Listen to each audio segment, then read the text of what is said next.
familiares están desahuciando de sus casas en este año en nuestro país. Y las casas se las están quedando los bancos. ¿Qué les dijeron anoche a los jóvenes hipotecados que tenemos en este país? La generación de jóvenes más hipotecados de la historia de España. ¿Qué les dijeron? ¿Qué les dijeron anoche a 1 millón de familias que en este país no tiene trabajo ningún miembro de la unidad familiar? ¿Alguien sabe alguna respuesta? Para eso queremos un debate del Estado de la Nación. ¿De qué debatieron? Creemos que no le dijeron nada, únicamente la desesperanza. Pero como nosotros no podemos permitir que en este país haya desesperanza, por eso estamos configurando una izquierda alternativa a lo existente. Estamos en un proceso de unidad interna en la organización. Por vez primera en muchos años hemos acabado de guerras internas, cainitas, que no sirven para nada, que no conducen a ninguna parte, y estamos trabajando en lo concreto, y lo concreto es la propuesta concreta que necesitan los ciudadanos y ciudadanas conocer, para si se quieren o no acercar a nosotros. Y además trabajar en lo concreto es lo que nos une en esta fuerza política, a los que tengamos una sensibilidad o a los que tengamos otra sensibilidad. Nos entendemos en la convergencia de la propuesta concreta.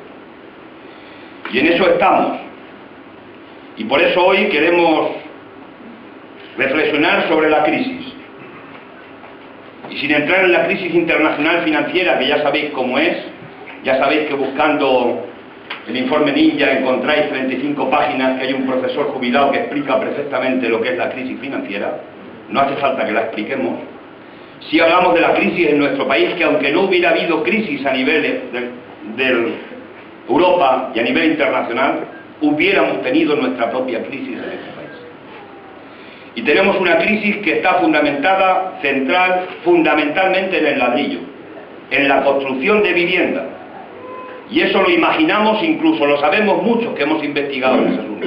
Pero voy a intentar hacer una aproximación a esa situación. En España se han construido en los últimos, del año 2005 a 2008, 800.000 viviendas cada año. Tantas como se construían en Alemania, en Francia y en el Reino Unido juntos. Pero el problema no es ya solo que se construyeran muchísimas viviendas. Parece que el gobierno determinó, y también los gobiernos anteriores del señor Aznar, centrar la economía española en el ladrillo. Y el problema no era únicamente que se construían muchas viviendas, sino que de cada 100 viviendas que se han construido en España y Cataluña, desde el año 2000 al 2008, solamente 6 viviendas eran protegidas. 94 viviendas eran de régimen libre.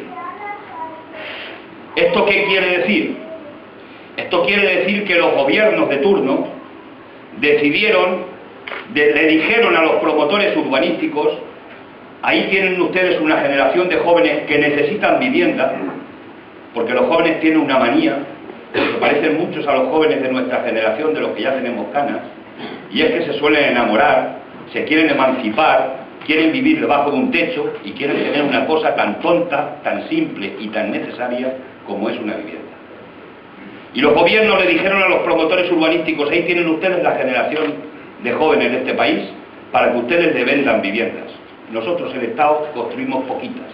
No queremos interrumpir en la libre economía de mercado. Y los promotores urbanísticos se pusieron a construir viviendas y llegó la hora de venderlas. ¿Y qué precio les pusieron a las viviendas? ¿Cuánto cuesta una vivienda? Una vivienda cuesta lo que cuesta el ladrillo, lo que cuesta el cemento, lo que cuesta el arquitecto, lo que cuesta el suelo, lo que cuesta el fontanero y el electricista.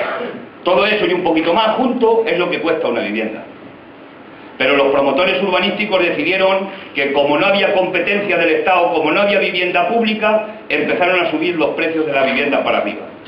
Y una vivienda que valía 100 se convirtió en 200 o 250 o incluso 300.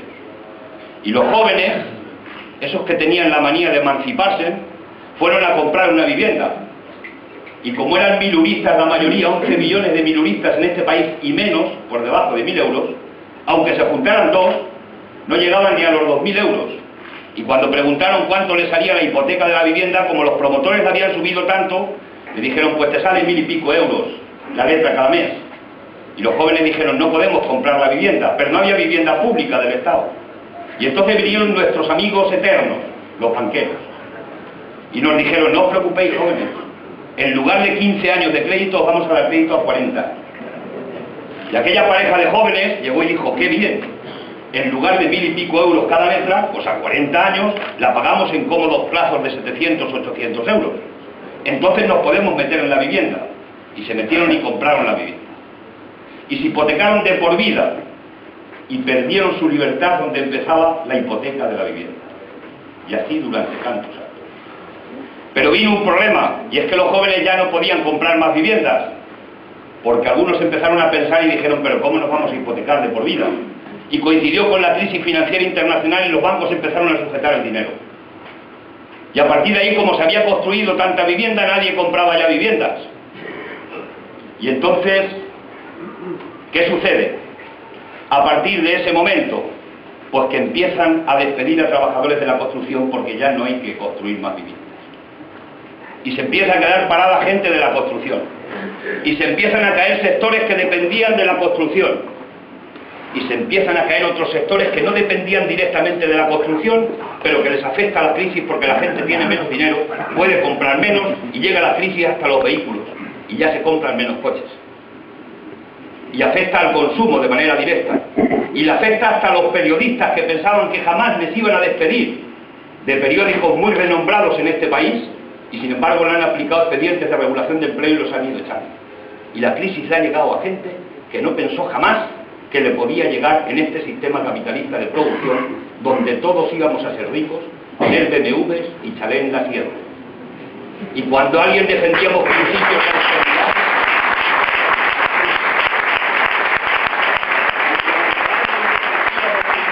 de austeridad, decían, ya están aquí los atapuercas, los antiguos, los trasnochados, los marxistas estos, que esto ya no se estila y no se lleva en el mundo. Eso nos decían entonces. Pero que ellos mismos hoy han vuelto los ojos para acá porque han visto que probablemente no decíamos tantas tonterías.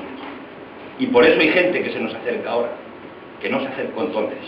Y gente que no está ni en el ámbito de la izquierda y que empieza a pensar y a decir, pues igual estos tenían alguna razón. Porque se ha caído, el muro se ha caído aquí ahora. El muro del sistema capitalista.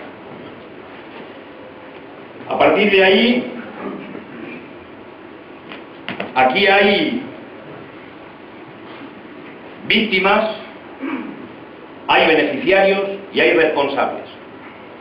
Las víctimas son esos 4 millones de parados y los que dijimos que no le dijo nada anoche Zapatero ni Rajoy en el debate del Estado de la Nación. Esas son las víctimas. Los beneficiarios son los promotores urbanísticos que en estos 15 años de bonanza económica, y los banqueros, se han llevado una jartada de dinero de este país. Muchísimo dinero. Y se han llevado el dinero en muchos casos a los paraísos fiscales. Y también circula mucho dinero en dinero negro, que ya lo habréis oído seguramente aquí alguien cuando hemos propuesto que le cambien el color a los billetes de 500, para que pasen por caja, para que paguen los impuestos igual que los pagamos los demás, dándoles un cómodo plazo de 3 meses para que los presenten. Ojalá ya haga esta medida tan revolucionaria el Banco Central Europeo, en la zona euro. Pero en definitiva, a ver las grandes fortunas, porque habéislas, haylas. Esa burbuja impresionante inmobiliaria internacional. Y la burbuja en España, alguien tiene el dinero de la burbuja. El dinero que dio el banco al promotor para vender la vivienda al 200 o 250%.